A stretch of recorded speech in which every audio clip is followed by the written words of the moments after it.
আজকে অনেক কষ্ট লাগছে।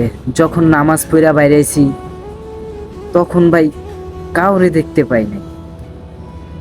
আপনজন, আত্মীয় স্বজন, বাবা মা কাউরে দেখতে পাইনি। আজকে আমাদের ঈদ গেছে, খুব কষ্ট লাগছে ভাই। যখন নামাজ পড়া বাইরেছি মসজিদ থেকে তখন ভাই কাউরে দেখতে পাইনি, একদম এতিম, মানে এতিমের মতো আইসা পড়ছি বাসার দিকে।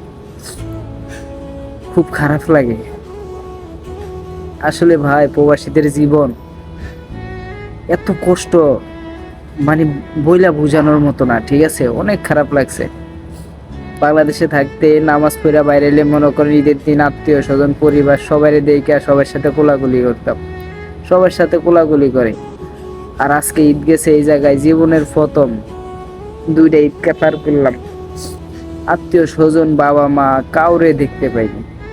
নামাজ পড়ে সোজা মানে নিচের দিকে মাথাটা দিয়া আস্তে করে আয়া পড়ছি বাসার দিকে, কাউরে দেখতে পাইনি। আপন বলতে কেউ ছিল না, কেউ না।